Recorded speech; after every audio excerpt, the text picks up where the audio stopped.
back here on the GSMC Football Podcast. And Keep yourself in the loop of everything football on the Golden State Media Concepts Football Podcast. The latest news on and off the field, be it college football, Big Ten, SEC, Big 12, Pac-12, ACC to the NFL. We've got you covered. Listen to the Golden State Media Concepts Football Podcast.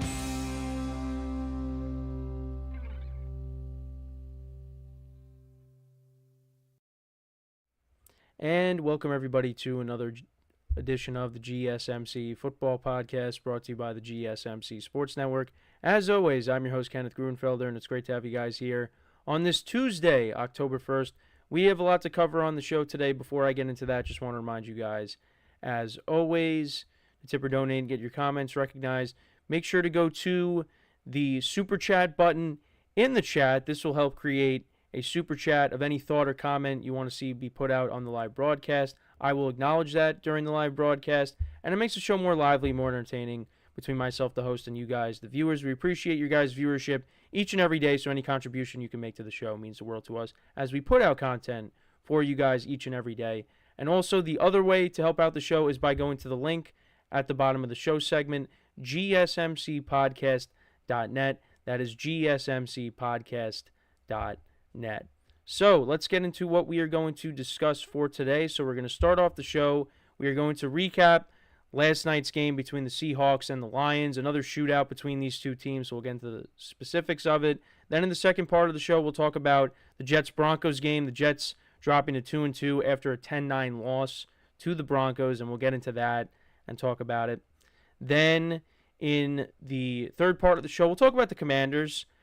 Another impressive win all over the Cardinals, defeating them 42-14, the final score. And I thought that was going to be a back-and-forth game. Well, it was in the beginning, but not so much as the game progressed. So we'll get into that game as well. We'll talk about the Commanders going forward. Are they legit? And then in the fourth part of the show, we'll talk about the Buccaneers-Eagles game.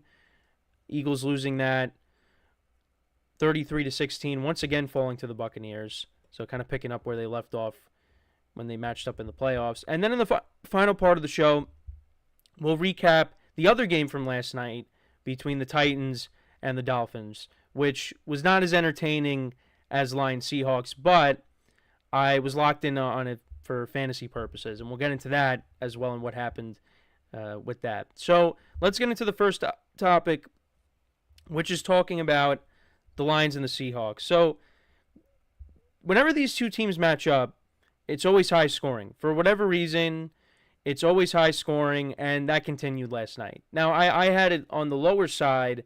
I said 27-21, but that was not the case. The Lions ended up getting the win 42-29. This game was back and forth all night long. The Lions were up. Well, it was really the Seahawks trying to keep up because the Lions, they jumped out to a 14-0 lead. You had a David Montgomery touchdown to put them up 7-0. Then a DK Metcalf fumble as the Seahawks were driving. Lions turned that into a touchdown drive. Jahmyr Gibbs from 3 yards out. Then the Seahawks did answer with a touchdown drive, 10 plays, 70 yards.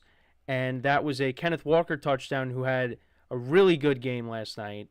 So that made it 14-7. Then the Lions answered with another touchdown drive. And that was another Jahmyr Gibbs touchdown from 1 yard out. Then a couple of punts, and then the Seahawks, they attempted a 62-yard field goal by Jason Myers, which ended up getting blocked. Or actually, I don't think it got blocked. I think it just fell short, and they tried to run it back, the Lions, but they couldn't do anything with it.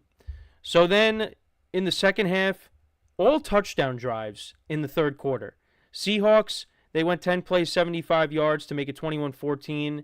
Geno Smith connected with Barner for a 9-yard touchdown, so that made it 21-14. Then the Lions answered with a touchdown drive that was set up by a pass to David Montgomery for 40 yards. It looks like he was going to get tackled, but he just kept going for 40 yards. So that was a big play. Then a 23-yard pass to Tim Patrick, and then they did a little Philly special as Amon-Ra St. Brown threw a touchdown to Jared Goff. 7-yard touchdown. So that put them up by a couple of scores. Then the Seahawks, they answered a 28-yard run by Kenneth Walker. Then Geno Smith later in the drive on 2nd and 16 connected with Tyler Lockett for 29 yards. And then Kenneth Walker from 1 yard out scored a touchdown. There was a penalty because they went for 2, and it was a defensive pass interference on Carlton Davis, so they got another try from the 1, but they ended up not getting the 2 once again. So it was 28-20 at that point. Then the Lions answered again, and Jameson Williams wide open. Nobody was there. Scores a 70-yard touchdown to make it 35-20. And then the Seahawks once again answered. Kenneth Walker from 21 yards out. So that made it 35-27. Couple of punts in the fourth quarter. And then Jared Goff threw another touchdown pass to Amon-Ra St. Brown. And that was really all she wrote at that point. 42-27. Seahawks turned it over on downs. Then there was a safety. Jared Goff got sacked in the end zone. And it looked like he was able to move the ball out of the end zone, get the ball out of the end zone, so it wasn't a safety, but they reviewed it and it ended up being a safety, but it didn't matter. Seahawks got the ball back, and Geno Smith threw a pick to Kirby Joseph, and that was all she wrote. 42-29 the final score was, and the Lions finally get the best of the Seahawks, and both teams are now 3-1 on the season. And Jared Goff, I want to talk about his game. So, did not have an incompletion last night. He went 18 of 18, 292 yards, 2 touchdowns, no interceptions, 2 passing touchdowns, but also had a receiving touchdown in this game. He was solid. And, I said the Lions offense has kind of been, I don't want to say struggling, but at least, Jared Goff has been struggling a little bit. He's gotten off to a slow start, but he got it going last night, and this is a team that he plays really well against, despite the Lions losing the previous matchups against, but he's been solid. He does well against the Seahawks, but last night was his best game of the year, and maybe this is the game that jump starts him and he really gets it going. And the Lions continue to run the football well. Jahmyr Gibbs, 2 rushing touchdowns, 78 yards on the ground. David Montgomery, 40 yards on the ground and a touchdown. Jameson Williams, only 2 receptions, but for 80 yards and a touchdown. Sam Laporta had 4 for 53. Tim Patrick, 2 for 52. Amon-Ra St. Brown had 6 for 45 and a touchdown. Also had the passing touchdown as well. And, Carlton Davis had a fumble recovery in this game. Kirby Joseph, an interception. The Lions had 3 sacks off of Geno Smith. Jake Bates was 6 for 6 on extra points, because that's all the Lions did. They kicked no field goals in this game. And then as for the Seahawks, Geno Smith threw the ball 56 times for 395 yards, 1 touchdown, 1 interception. Kenneth Walker, only 80 yards on the ground, but 3 rushing touchdowns in this game. So it was big to get him back. At one point, they had like a lateral play. I forget. I think it was Smith and Jigba caught it, and then he lateraled it to Charbonnet. But Zach Charbonnet only 2 carries for 15 yards. And he had 5 receptions for 39 yards as well. DK Metcalf was the leading receiver. No surprise there for Seattle on 12 targets, 7 receptions for 140 yards. Tyler Lockett, 5 for 61. Jackson Smith and Jigba had 8 for 51. Charbonnet, 5 for 39, like I said. Kenneth Walker, 4 for 36. Like I said, DK Metcalf had a fumble in this game. And a game like this, that was definitely costly. But, look, DK Metcalf has gotten off to a great start, so can't really get on him for that. It happens. And the Seahawks defense had 3 sacks in this game. Jason Myers was 0 for 1 on the field goals because, he attempted that 60-yarder but was 3 for 3 on extra points. But, this was a big win for the Lions. Next week, they take on the bye week. So forget what I was going to say there. And then for Seattle, they're taking on the Giants. So, you can't really get on Seattle. Look, at some point they were going to lose. There's only 2 undefeated teams left. This was a game that I thought the Lions could finally, get over that hump, so to speak, and finally beat Seattle. Because for some reason they've had a problem with that. But Seattle is still a good team. They got a lot of playmakers on this offense. And, they were missing key guys on the defensive line last night. But this is still a good team. And right now, they're still in first place in the NFC West. You got the 49ers right behind them at 2-2. So, but this is still a good team, and this was a good test for them last night, and it's just the Lions are really good. Lions are really good, and this was my Super Bowl pick coming out of the NFC, and so far so good. But yeah, Detroit finally gets the best of the Seahawks, and yeah, they're going into the bye at 3-1, and the Seahawks they'll be going home to take on the Giants, which I think is a very winnable game for them, and I think they should win that game, but who knows? The way the NFL has gone so far, I have no idea. But yeah, it definitely was a very entertaining game. A lot of playmakers on both teams, and maybe we see this matchup again in the playoffs. You never know. So, but let me know what you guys think about this game. What were some of your takeaways from it? Again, I think Jared Goff's performance last night, very encouraging, because he's gotten off to a slow start. I think touchdown to interception ratio, I think it's 6-5 right now. But yeah, he was perfect last night. 18 of 18, and this could be the game that really, or actually the touchdown to interception ratio is 5-4, my mistake. But yeah, this could be the game that really gets him going, and I guess it's a good time for the bye week, because Lions could clean a couple things up, and then come out firing on all cylinders.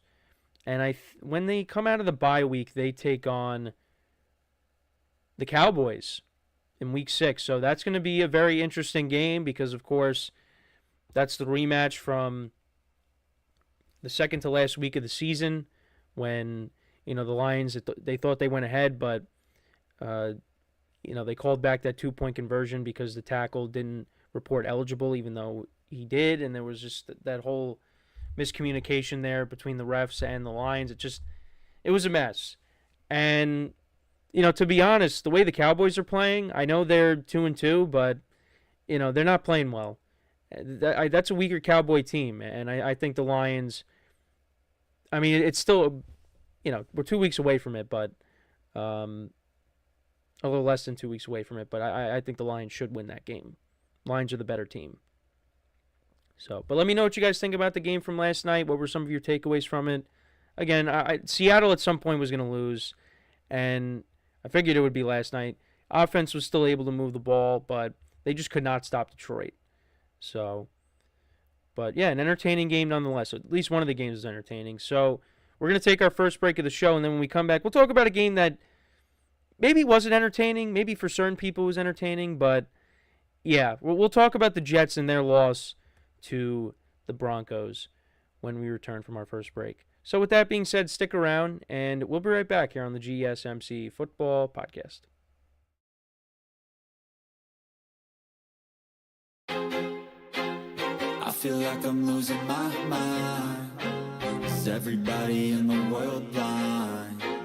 Please, Lord, give me a sign, a sign. I feel like I'm losing my mind. Is everybody in the world blind? Please, Lord, give me a sign, a sign. I wanna be the greatest. Everybody on the fake shit. I look around and feel like everybody is the fakest. I make this every day and I'm impatient, hoping one day I blow up from the basement. Statement, the top is so vacant. I don't hear shit that I think is amazing. Waiting for my day when I'm playing sold out shows for 1,000 faces. Hey, give me that crown, get in my way and to be put down. It ain't your place, all this my town. If I want that shit, then I'll get it right now. I'm losing it, the noose it fits, some losing shit, a stupid myth. You choose to live or choose to dip, you choose to fight or lose your grip and lose a gift. Oh, I feel like I'm losing my mind. Is everybody in the world blind? Please, Lord, give me a sign, a sign. I feel like I'm losing my mind. Is everybody in the world blind?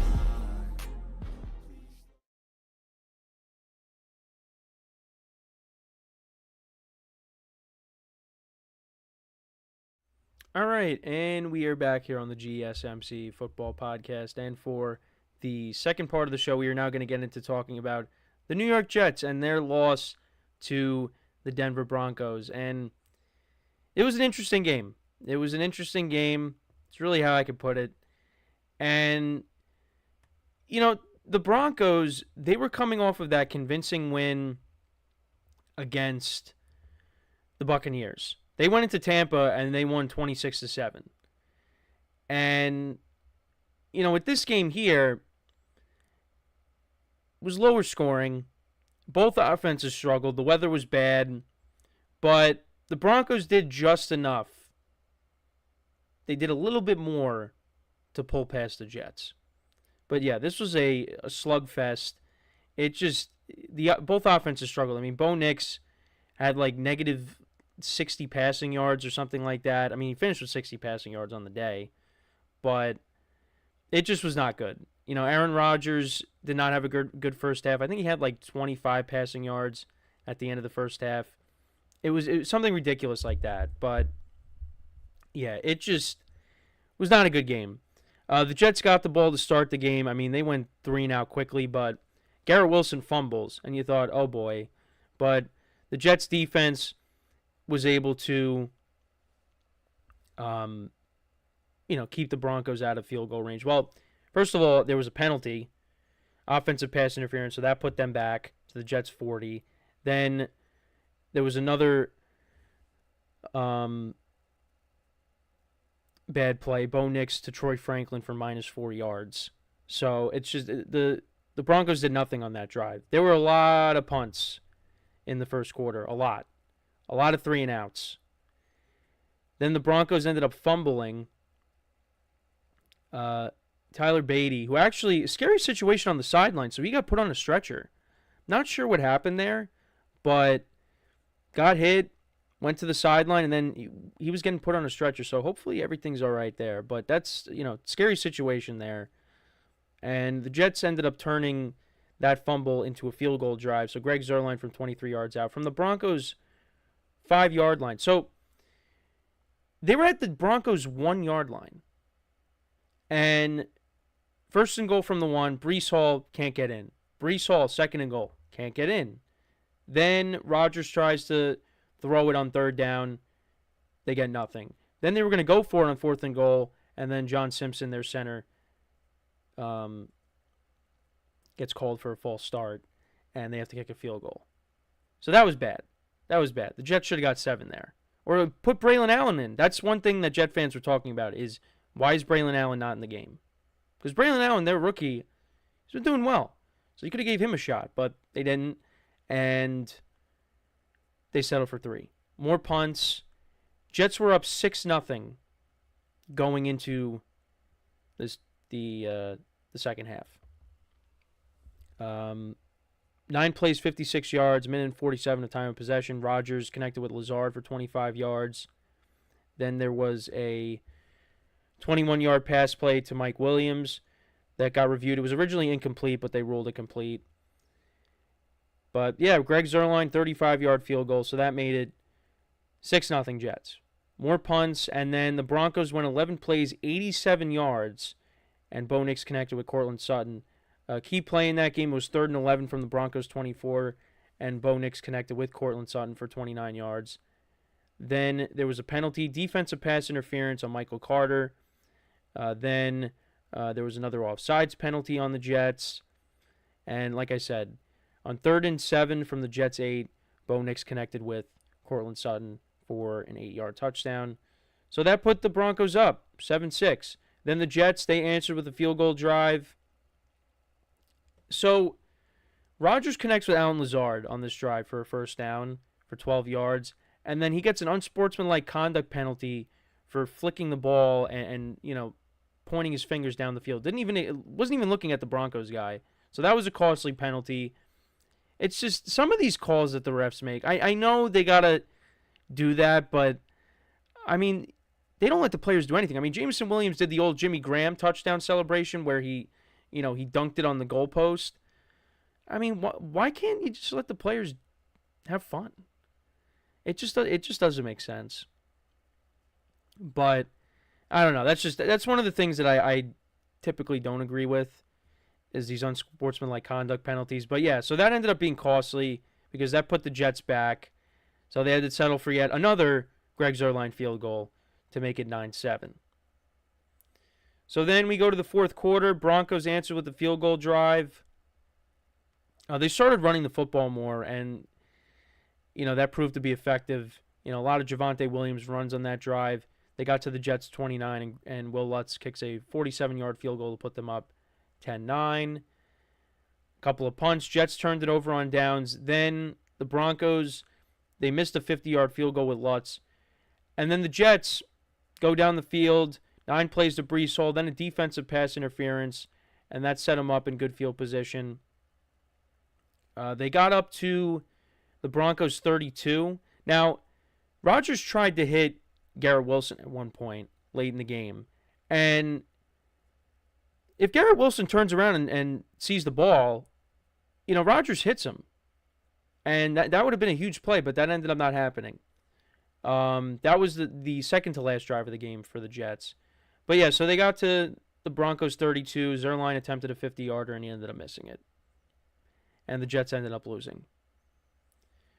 So Bo Nix, he finished on the day 12 for 25 for 60 yards, a touchdown, no interceptions. The Broncos ran the ball for 126 yards. Javonte Williams had 77 yards on the ground.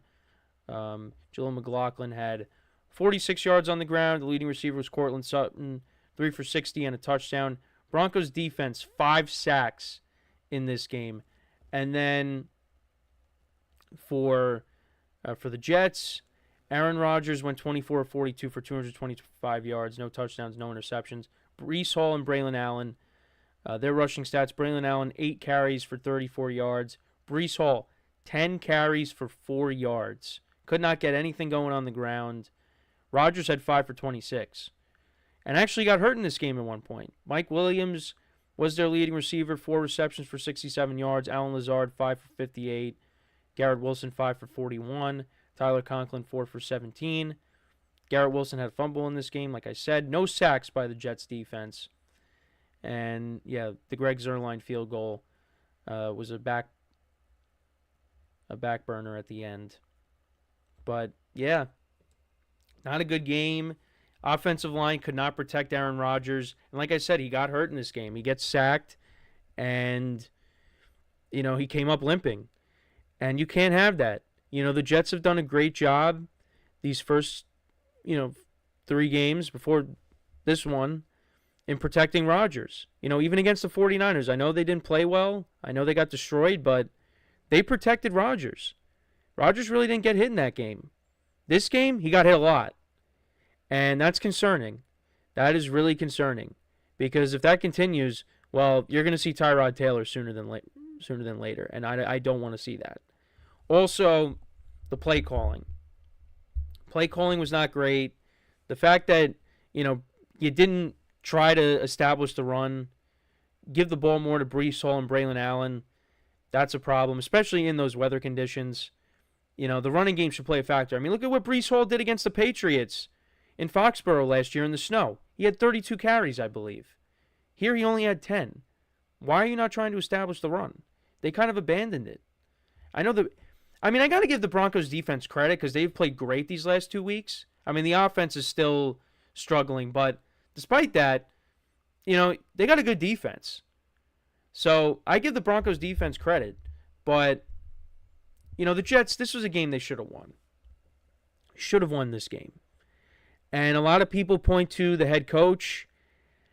And look, I have to admit, as much as I said I'm going to go towards the storm, go towards it and be optimistic about the Jets, I will acknowledge that this is that storm, and that's the coaching. That is what is ultimately going to hold them back.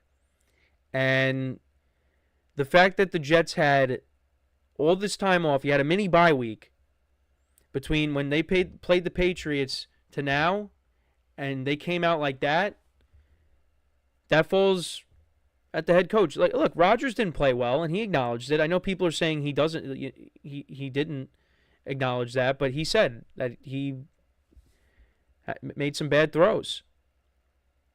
But how is your team not prepared for this game? You had all that time off. And the other thing, too, is So Robert Saleh, now he walked back these comments, but he talked about how they might have to dial back the cadences a little bit, because now Rodgers likes to get the defense to jump off sides, but instead you got the offensive linemen or just players in general in the Jets jumping and causing false starts. And Saleh said we got to dial it back. And Rodgers said in the press conference, well, that's one way to do it. But we got a subscription from Cooley Bands. So we appreciate the follow, the subscription. But anyways, so you had Rodgers say, that's one way to do it, but let's hold players accountable.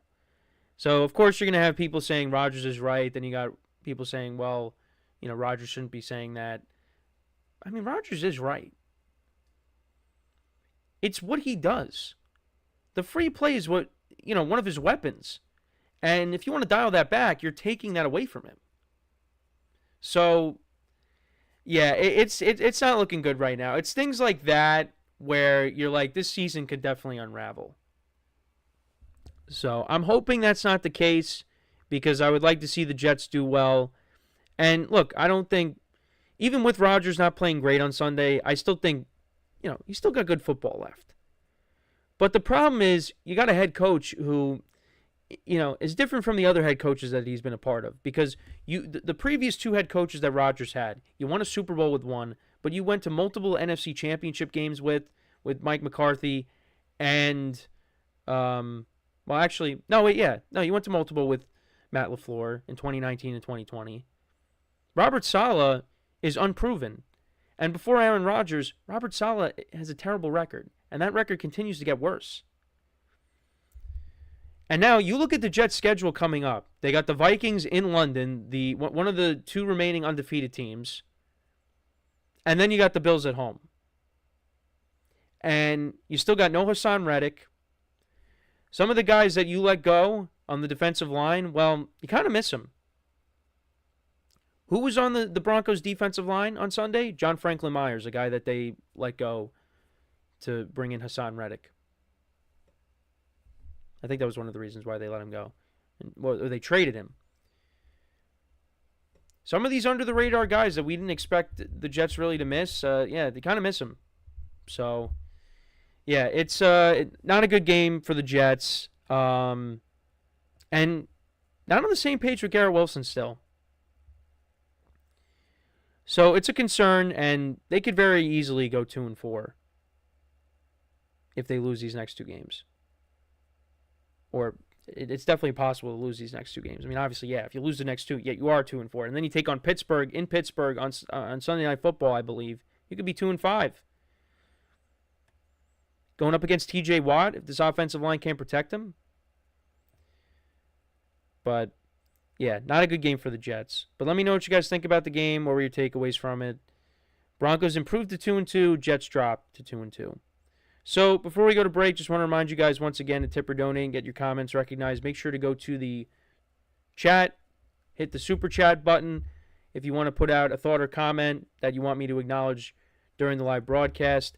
Makes the show more lively, more entertaining between myself, the host, and you guys, the viewers. We appreciate your guys' viewership each and every day, so any contribution you can make to the show means the world to us. So as we put out content for you guys each and every day. And also, the other way to help out the show is by going to the link at the bottom of the show segment, gsmcpodcast.net. That is gsmcpodcast.net. So when we come back from our next break, we will talk about the Washington Commanders. We're going to talk about their win over the Cardinals, 42-14. Talk about another stellar performance by Jaden Daniels and the Commanders team. And are they legit? Well, we'll talk about it when we come back. So with that being said, stick around, and we'll be right back here on the GSMC Football Podcast. Looking for your daily fix of sports talk without having to pay for it? GSMC Sports Network is available on YouTube. Just search GSMC Sports Network. Get your fix of daily sports talk shows on YouTube. Absolutely free. NFL, college football, NBA, MLB, MMA, UFC, fantasy football, and so much more. GSMC Sports Network has shows running all day long with new sports shows starting every 2 hours. just like on your favorite cable sports channel, except GSMC Sports Network is absolutely free. Just search GSMC Sports Network on YouTube to catch one of your new favorite shows, like the GSMC College Football Podcast, Chip Shot Football Podcast, Hoops and Heels Women's Sports Podcast, GSMC Basketball Podcast, and so many more. Check it out for yourself. GSMC Sports Network, now available on YouTube absolutely free. Search GSMC Sports Network on YouTube right now.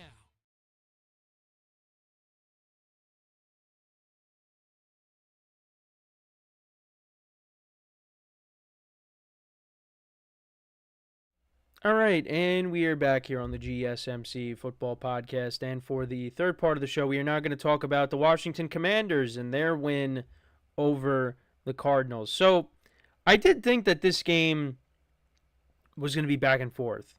And I did say probably take the over in this game. And it looked like that was going to be the case early on. But this game was all Commanders. They dominated this game. And the Cardinals have put up a couple of lackluster performances these last couple weeks after, that huge win against the Rams, a team that's owned them. They won, 41-10. And then these last couple weeks, they've struggled offensively. They did run the ball better. James Conner had a good game, but that was really it. I mean, the Cardinals' offense was non-existent really throughout most of this game. But to kind of go through it, I mean, the Cardinals, they started off with the ball. They went 9 plays, 55 yards down the field, and this was on 4th and goal. Kyler Murray connected with Marvin Harrison Jr. for a 2-yard touchdown, so that put them up 7-0. Commanders answered immediately on their first drive as they continue to not punt.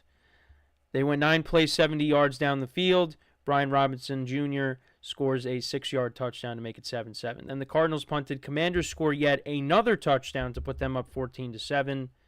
And this was a McNichols 27-yard touchdown. So Jeremy McNichols was, getting not really the start, but was the backup running back in this game because of Austin Eckler being out after suffering the concussion last week. So Commanders scored again. Cardinals punted. Then Jane Daniels threw a pick. So still no punts. Throws an interception. This was intended for McLaurin, so that got intercepted. The Cardinals did nothing with it. Then the Commanders actually did punt. The Cardinals, however, turned it over on downs. It was on 4th and 1 from the Commanders' 35, and Kyler Murray got sacked for a 7-yard loss. And then the Commanders kicked the field goal. Seibert, a 45-yard field goal to make it 17-7 at the half. Then to open up the second half, Commanders went right down the field and scored. There was a defensive pass interference call for 47 yards, and Jaden Daniels scored a rushing touchdown from 9 yards out. So that made it 24-7. Cardinals punted. Commanders kicked a field goal. Seibert kicked a 38-yard field goal, so that made it 27-7. Then the Cardinals did answer with a touchdown. James Conner from 6 yards out, so that made it 27-14. Then the Commanders scored again. Jaden Daniels connected with Terry McLaurin, and they went for the 2 and got it with Zach Ertz. So that made it 35-14. Cardinals fumbled, and then the Commanders scored once again, another Jeremy McNichols touchdown from 7 yards out, and that made it 42-14. That was the final score. Jaden Daniels on the day went 26 of 30 for 233 yards, a touchdown, and a pick. Brian Robinson Jr. had 21 carries for 101 yards and a touchdown. Jeremy McNichols had 2 touchdowns. Jaden Daniels also had a rushing touchdown. So 4 rushing touchdowns in the game for the Commanders. Olamide Zaccheaus was actually the leading receiver for the Commanders. He had 6 receptions for 85 yards. Terry McLaurin, 7 for 52 and a touchdown. Noah Brown had 3 for 26. Zach Ertz, 3 for 22.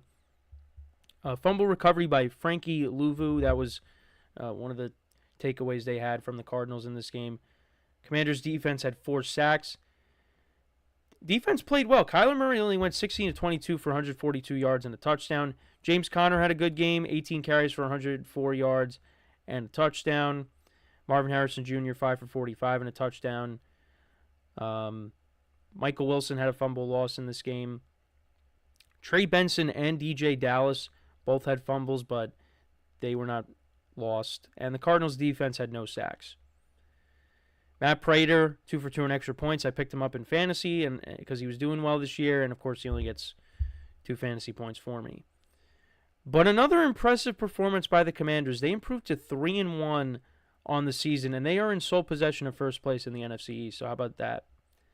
And I had them around 3-4 wins, and they're already at 3. So when I did that, I didn't feel great about it because then I'm like, I feel like I feel like I'm gonna end up being wrong, and I'm definitely gonna be wrong about the Commanders. But my thing is this: it's really because of the defense. I mean, they could have lost the Bengals game, they could have lost the Giants game, and be 1-3 right now. But that's not the case here. You know, those are hypotheticals. They're 3-1. Now you look at their schedule coming up. You got the Browns at home, which the way the Browns are playing, and we'll get to them this week. You know, you could definitely win that game. At the Ravens is going to be tough. That one they probably lose, but who knows? I'm going to pencil that in as a loss. But then you got the Panthers at home. You got the Bears at home, at the Giants, home against the Steelers. I mean, this team is, this team could be sitting at like 7-3. A little after the midway point. And you look at the other teams in the division. The Giants, like I hate to say it, but they're kind of a lost cause. I think this is going to be a really ugly season for them. I mean, it already is, but it's going to continue that way. And then you look at Dallas and Philly, and we're going to get into Philly in a little bit, but they aren't that impressive. Now, Philly, I thought, turned the corner when they beat the Saints on the road. Without A.J. Brown, without Devontae Smith for some of that game. But now they came crashing down against the Bucs. But they were without their top 2 weapons once again. So you think once you get A.J. Brown back, you get Devontae Smith back, things change there. But, I mean, the defense didn't play well. Again, we'll get to that. I mean, I think the Commanders, they're going to carve up the Cowboys and the Eagles' defenses. I mean, the Cowboys, too. I mean, they haven't been overly impressive. I mean, I thought the Week 1 game against the Browns, I was impressed, but the Browns are just not good offensively. The Cowboys are a team that can't really run the football. The defense has been getting shredded these last several games. Well, not the Giant game, but the previous 2 against the Ravens and against the Saints. The Commanders, you look and you see how they're playing on offense. This offense is going to shred those defenses. Both the Cowboys and the Eagles. And the Commanders are a team that plays well against the Eagles. Last year, not great against the Cowboys, but that's going to change. That is going to change. Because the Cowboys are not the same team that they've been. The same regular season team that they've been in years past. So you really got to like what the Commanders are doing. You know, it really for me, I was not a big fan of the Dan Quinn hire. I still think the defense had a lot of work that needs to be done. But Jane Daniels has been the difference maker here. I mean, they could, if they didn't have Jane Daniels playing quarterback last Monday against the Bengals, they probably lose. You know, he was impressive in that game. You know, with the Giants, I mean, if the Giants had a kicker, they win that game, but it's not the case here. Jane Daniels really has made a difference. He's playing really well. Right now, he's the front runner for Offensive Rookie of the Year. And we're going to see when him and Caleb Williams face off. That's going to be a fun game. But he's playing good football. And it looks like the Commanders got their guy. And, you know, watching Hard Knocks as a Giant fan, you know, they love Jaden Daniels. You know, they would have loved to have gotten him. But unfortunately, it's because of Tommy Cutlets. It's because of Tommy Cutlets that, you know, him winning those games, you know, that kind of hurt their draft positioning. You know, because they could have been a team that finished in the top 3. But, you know, they got those wins from Tommy Cutlets and Tyrod Taylor. And, look, Malik Neighbors is a special player. But the Giants are really in a tough spot right now because, I mean, I don't know what they're going to do at quarterback going forward. And Jane Daniels would have been great if he was a Giant with Brian Dable. But, he's doing well with Cliff Kingsbury. Maybe that's what Cliff Kingsbury has to be as an offensive coordinator. I mean, as a head coach, the Cardinals were good. It's just kind of like Mike McDaniel, another guy we'll get into later in the show, where they start off fast, but then they finish slow and, they fall out. Like the playoff game against the Rams, that was bad. But yeah, as an offensive coordinator, maybe that's where he has to stay. And then for Dan Quinn, again, I wasn't a big fan of the hire, but I will acknowledge that those first few years in Atlanta, the Falcons were making the play. Well, not 2015. 2015 they started off 5-0, and then they finished like 9-7. They got off to a fast start, and then they kind of fell off. But they went to the Super Bowl the second year, could have won it, made the playoffs the following year as well. So, he did start off good as a head coach. It's just that those last couple of years in Atlanta wasn't good. And that's why and then how the Cowboys defense performed in the playoff game against the Packers, that didn't sit well with me either. So that's why I was like, I am not a big fan of the Dan Quinn hire. But you know what? He's got these guys playing well right now. And that defense is playing well. This is a good Cardinals offense. And they shut him down. Other than the running game, they shut him down. They shut down Kyler Murray. Kyler could not get anything going through the air. And you would think he would have been able to because the Commanders' back end's not very good. But it was good here. So, yeah, the Commanders, they're legit. Now, in terms of where I would rank them, I mean, I still don't look at them as a top 5 team, but they're definitely might have to be in the top 10. There's still other teams that I would put ahead of them right now in the top 5, but I would say they're top 10. I mean, look at how many points they're scoring each week, or these last 2 weeks. 38 last week, 42 this week. I mean, that's top 10 team material right there. So, yeah, I mean, that's really my thoughts. I mean, the Commanders, I think, you don't want to jump the gun, obviously, but you definitely want to put them on notice. Definitely got to put them on notice with what they're doing right now. So, but let me know what you guys think, though, about the game. What were some of your takeaways from it? But, man, the Cardinals, these last couple weeks, yeesh. Not what you want if you're a Cardinals fan. So, but, yeah, let me know what you guys think, though, about this game. So, we're going to take our next break, and then when we come back, we will then discuss the Eagles, another NFC East team. We'll talk about them and their 33-16 loss to the Buccaneers. And that's what we'll do when we come back from our next break. So with that being said, stick around, and we'll be right back here on the GSMC Football Podcast.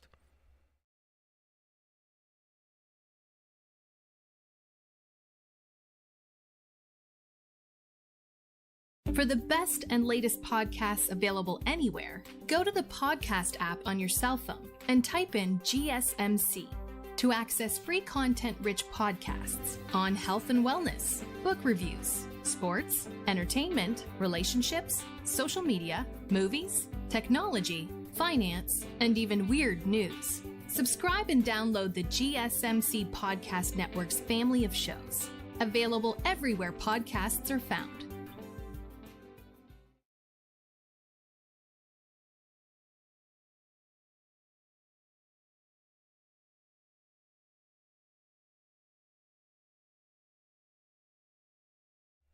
All right, and we are back here on the GSMC Football Podcast. And for the fourth part of the show, we are now going to get into talking about the Buccaneers-Eagles game and my takeaways from it. So, the Eagles were down their top 2 weapons. So, Devontae Smith got hurt in the game on a vicious hit against the Saints last week. And the player that hit him, that slips my mind, but he was fined for that. Yeah, that should not have happened. I'm going to see if I can pull that up really quickly. But, yeah, so they were down their top 2 weapons, and they definitely missed them. Yeah, so it was Christian Boyd. So he was a defensive tackle for the Saints. Fined $4,665,000 for the hit on Devontae Smith. And that, ended up suffering a concussion from that. And he was out for the game. And like I said, the Eagles missed him, and they were already without A.J. Brown. So the Buccaneers, they opened up the game. Their first 2 possessions were touchdowns. And, once again, I picked the Eagles in this game because I thought, all right, well, their defense played really well against the Saints. Let's see them play really well now against the Bucs and avenge that playoff loss. That did not happen. That did not happen in this game. So, yeah, the Buccaneers, they scored 2 touchdowns on their first 2 possessions. Baker Mayfield connected with Mike Evans for a 2-yard touchdown. And then on the second drive, he connected with Trey Palmer for a 15-yard touchdown. Eagles punted, Bucs punted, and then, well, actually, there was a fumble on the kickoff. Cooper DeJean muffed the punt. Bucs recovered. They turned that into a touchdown. Baker Mayfield, a 1-yard touchdown run. So, yeah, 21-0 Bucs, just like that. Then it was 24-0 Bucs, as Chase McLaughlin kicked a 21-yard field goal. Eagles did respond. They scored a touchdown. Hurts connected with Paris Campbell for a 1-yard touchdown. That made it 24-7. Then the teams exchanged punts. So, yeah, it was 24-7 at the half. And then Saquon Barkley opened up the second half with a 59-yard run. Got the Eagles in great field position right at the goal line. Well, not on that run, because then Hurts connected with Goddard for a 9-yard pass. And, the tush push was put into play, and that made it 24-14. However, the Bucs, they did respond with another touchdown. Bucky Irving from 1 yard out. The extra point got blocked. The Eagles did return it for 2, so it was 30-16. Then the Eagles fumbled on their next drive. Hurts got sacked, lost the ball. And the Bucs turned that into a scoring drive. Chase McLaughlin 52-yard field goal. And then there was no scoring after that. All punts. Eagles turned it over on downs. And that was it.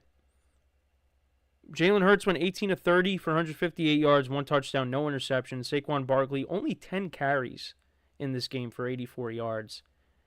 And a big chunk of that was the 59-yard run he had. Ertz had 8 carries for 20 yards and a touchdown. Kenneth Gainwell, 2 carries for 9 yards. Dallas Goedert was their leading receiver, 7 receptions for 62 yards. Barkley had 2 for 32. 2 fumbles by Jalen Hurts. One of them was a fumble loss. Cooper DeJean had a fumble that was on the punt. 2 sacks by the Eagles defense.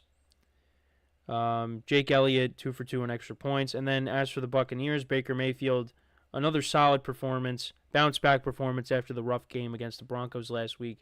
30 of 47, 347 yards passing, 2 touchdowns, no interceptions. Bucs ran the ball for 111 yards. Both Bucky Irving and Rachaad White, 10 carries for 49 yards. Bucky Irving had a touchdown. Baker Mayfield had the rushing touchdown. Mike Evans, bounce-back game for him, 8 receptions for 94 yards and a touchdown. Chris Godwin, 6 for 69. Cade Otton, 6 for 52. Sterling Shepard was active in this game. 3 receptions for 51 yards, had a 30-yard reception in this game. So it's good to see him out there making plays. I miss him with the Giants, but the Giants had to let him go. Rachaad White had 2 for 35. Trey Palmer, 3 for 26 and a touchdown. There was no Jalen McMillan in this game. He was inactive. But yeah, a couple of fumble recoveries for the Bucs. And then the Bucs defense, 6 sacks in the game for them. And yeah, bounce-back performance for them. They improved to 3-1 on the season, and the Eagles dropped to 2-2. And the Bucs play on Thursday night, short week. They take on the Atlanta Falcons. And then as for the Eagles, they go into the bye, and honestly a good time for the bye week to hopefully get their top 2 receivers back, because when they come back, they'll take on the Browns. So, yeah, I wasn't super locked into this game, but really, from a distance, what happened? What happened to the Eagles in this game? At least defensively.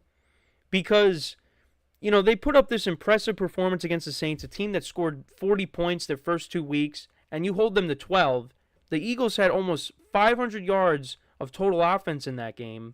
And then here, the defense gets absolutely shredded, And Jalen Hurts continues to turn the ball over, and Saquon Barkley only carries the ball 10 times. You know, in a game where you're missing your top 2 weapons, why are you not giving him the ball more?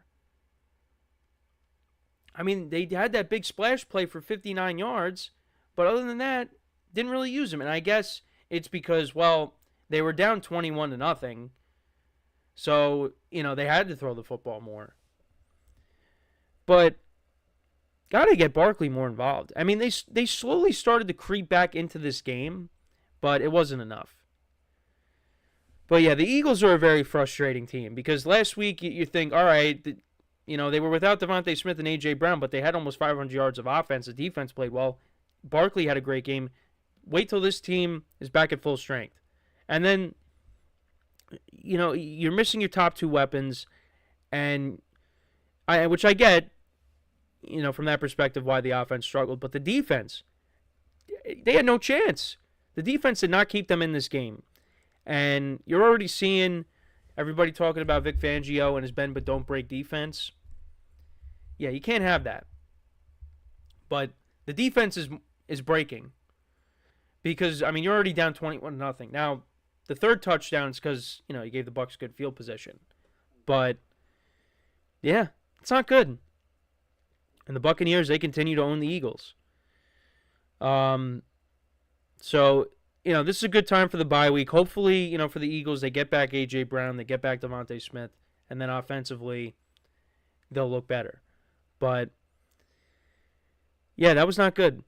Not good. And Jalen Hurts, once again, he continues to turn the ball over. That is a problem. He's had a turnover in every single game so far this year. It's a problem. You know, it doesn't seem like it's getting better.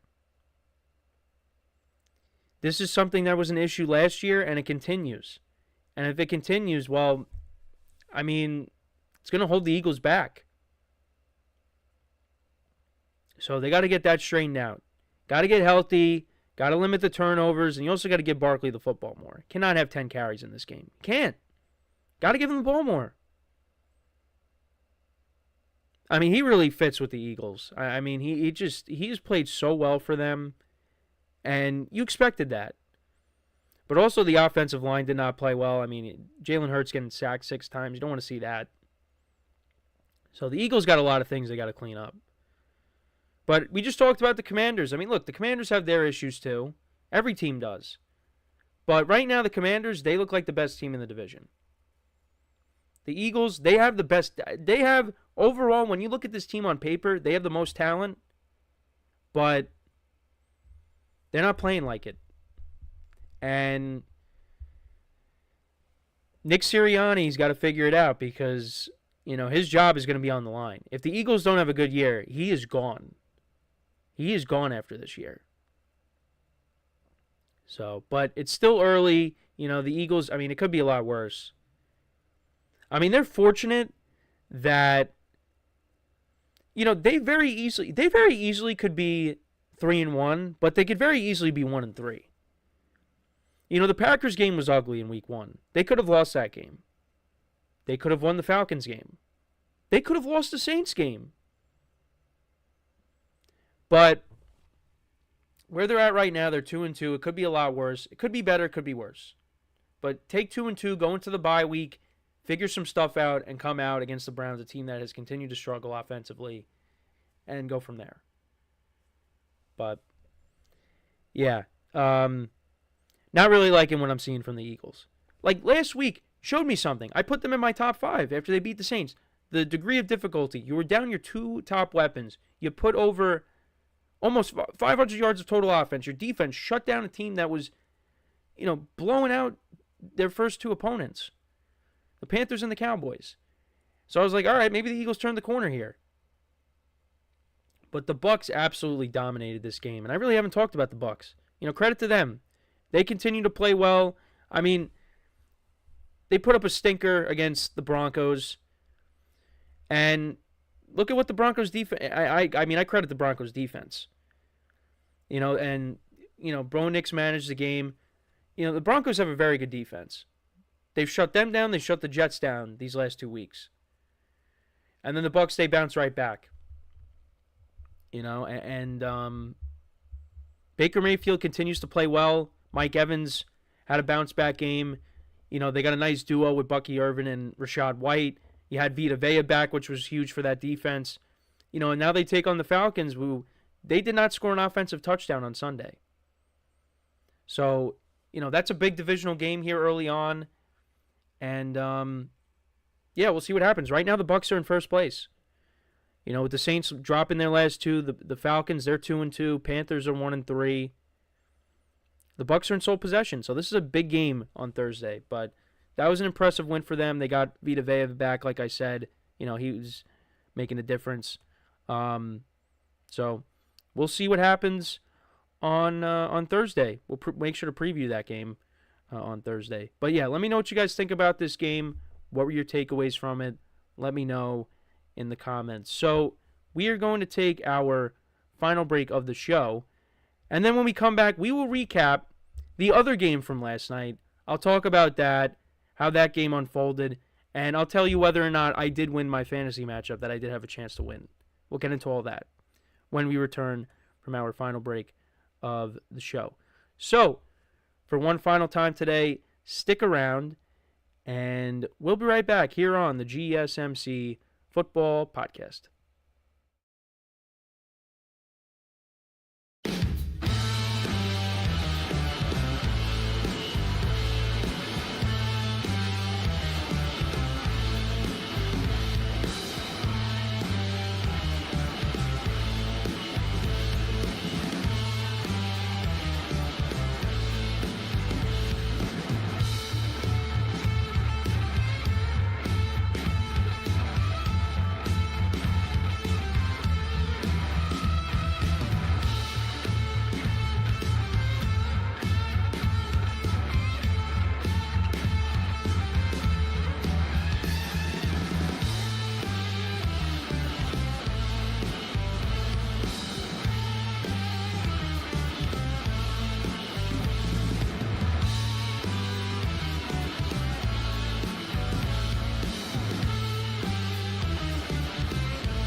All right, and we are back here on the GSMC Football Podcast. And for the final part of the show, we are going to now get into talking about the other game from last night between the Tennessee Titans and the Miami Dolphins. So let's get into it. So the Titans were coming in at 0-3. Dolphins were 1-2. Tua, of course, placed on IR. Last week they had Skylar Thompson start. Got hurt in that game. They had to put in Tim Boyle. And they did activate Tyler Huntley and named him the starter for this game last night. And I thought that was the right call because I think of the quarterbacks that they had at their disposal without Tua, I thought he was the best option. Now, having said that, I still believe that, but didn't really help my case last night the way he played. And this game was very interesting because the first two possessions of the game for both teams were turnovers. So the Titans got the ball to start the game. And if you remember, last year, the Titans, they pulled off a comeback win against the Dolphins. And that was with Tua. Tyreek Hill got hurt in that game, but that was with Tua. Will Levis, led the way. And they got the win. So, first drive of the game, Titans are driving. And Will Levis throws an interception to Emmanuel Ogbah. And when you read his lips on the sideline, he says that he didn't even see him. So already Will Levis turns the ball over, first possession of the game. Yeah, he just continues not to play well for the Titans. Then the Dolphins get the ball, and they fumble. Tyler Huntley fumbles. And that's recovered by the Titans. So then it's 3rd and 4 from the Titans' 42. And it looked like Will Levis picked up the first down, but for some reason the Titans didn't review it, so they ended up punting. And Will Levis actually ended up getting hurt and did not play for the remainder of the game. Ended up injuring his shoulder, did not play for the remainder of the game.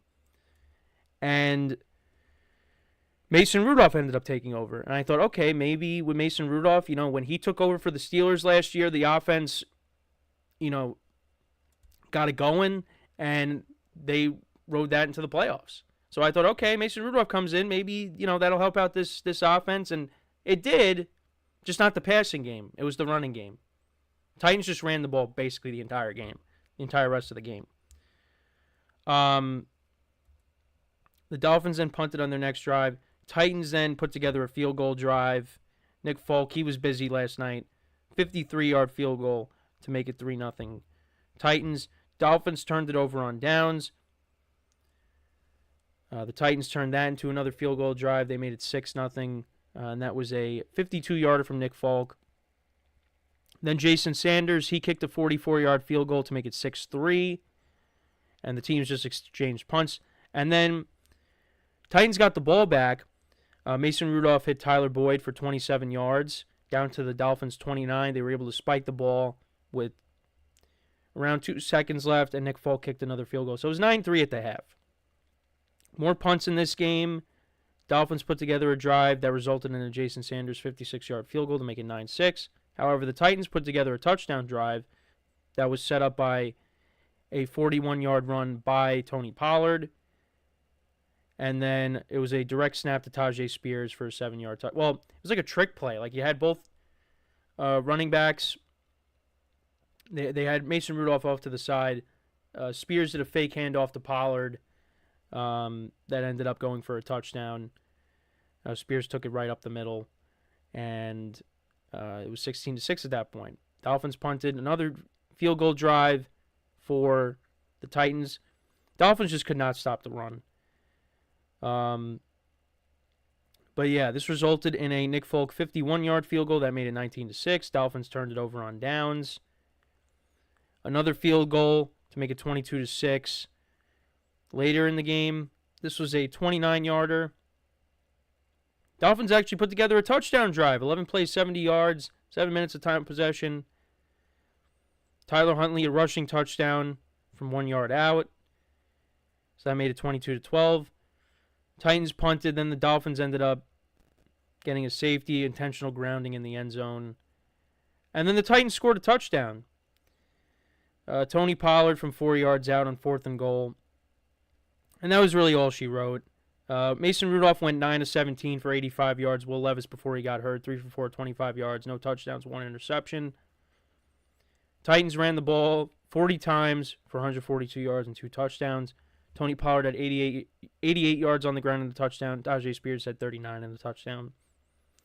Tyler Boyd and DeAndre Hopkins both had 2 receptions for 31 yards.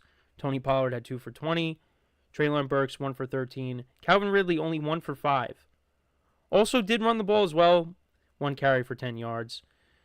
The Titans defense only had 2 sacks, but they did make Tyler Huntley's life difficult. He went 14 of 22 for 96 yards. No touchdowns, no interceptions. Was their leading rusher with 40 yards. Jalen Waddle was the leading receiver. 4 receptions for 36 yards. Tyreek Hill only had 4 for 23. And the Dolphins' defense had 1 sack in the game. And, they had their opportunities. Huntley threw a deep pass down the field that was just out of the reach of Tyreek Hill. That could have been a touchdown. But, yeah, the Dolphins fall to 1-3. Titans pick up their first win of the season. So, before we get into the Dolphins side of things, or both teams' side of things, I just wanted to bring up my fantasy matchup. So, going into the game, I was down by around 10 points. So I just needed Calvin Ridley and DeAndre Hopkins to, each maybe get 5, and that was it. And they didn't do that. They did not do that, because once Will Levis got hurt, and as the game progressed and, the Dolphins' offense was not doing anything, the Titans just said, all right, we're just going to run the ball with Tony Pollard and try to stop it. And the Dolphins could not stop the run. And I ended up losing my matchup to fall to 1-3. And that would have been a big win, because I was going up against a team that's a title contender in our Dynasty League. And I'm trying to at least get into the playoffs. So that would have been a huge win for me, but They did not come through. Will Levis's injury really changed everything. Because once they took him out, because I think that was the other thing too. It's like Mason Rudolph, is the backup, and I think is still getting used to his new team in this role. So they kind of just were like, all right, we're just gonna make the things easier. Just hand off the ball, and that's what he did. And the Titans got the win. So I ended up losing my matchup. I went 0-5 in fantasy this week. It was not a good week for me. Not a good week. But for both teams, I mean, give the Titans credit. They kept the Dolphins in check. Tyreek Hill and Jalen Waddle really didn't make any plays in this game. Tyler Huntley was not good. And they got the win. And then for the Dolphins, I mean, it's just... I still think Tyler Huntley is the best option out of the quarterbacks that they have, but they missed Tua. And Mike McDaniel is getting criticized. Maybe he's... I said he was a good coach going into the year, but I do have my questions now. Now that he's, now that we're, a quarter of the way through the season. Because the Dolphins just... even when Tua was healthy, like before he got hurt, they should have lost to Jacksonville.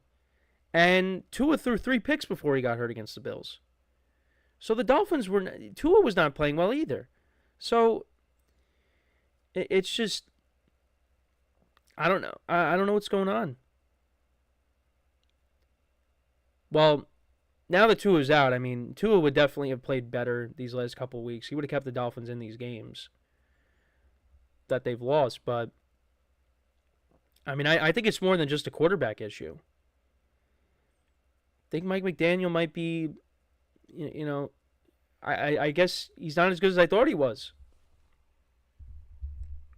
Now, I know the Dolphins have collapsed in the playoffs the last couple of years, or collapsed late in the season these last couple of years, and then, you go into the playoffs and you lose those games, but I still thought he was a good coach. Might not be the case. Yeah, they're in a weird spot right now, and this season is quickly slipping away from them. And honestly... Will Levis stays in that game. He probably turns the ball over another couple times, which would have benefited them. But,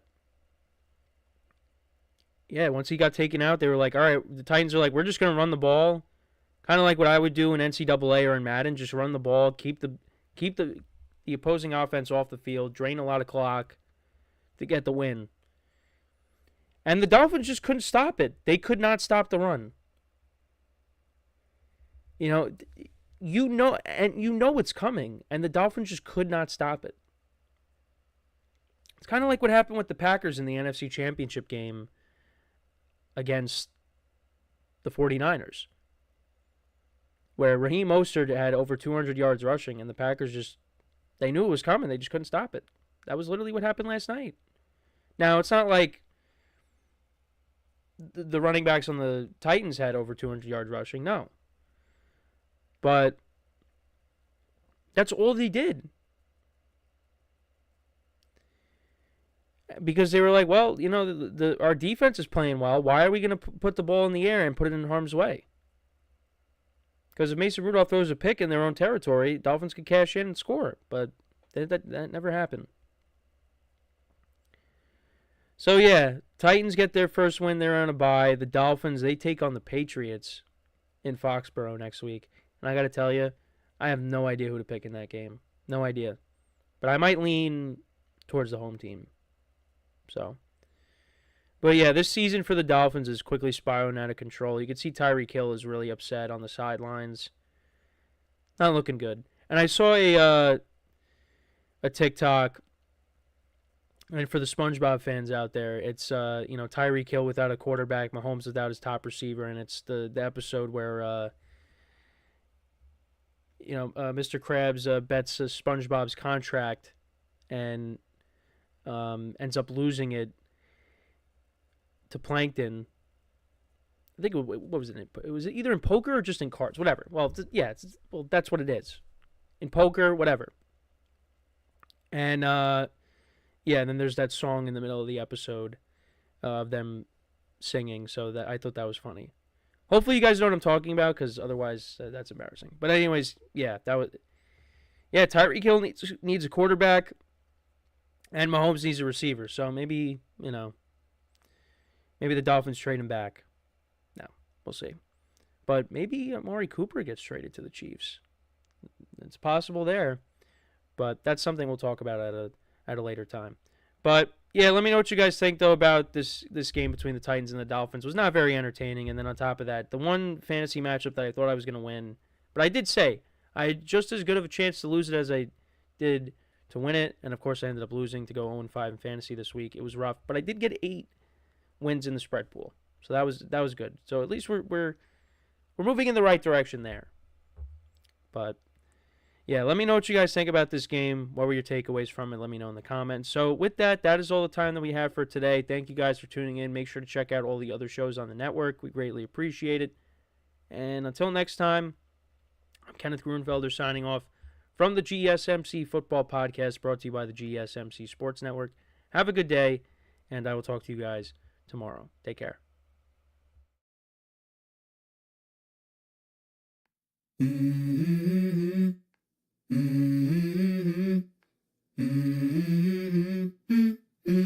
Let's go. I wake up to a little bit of drool on my pillow, feel like it's gonna be a bad day. Yeah, I'm tired of shit and the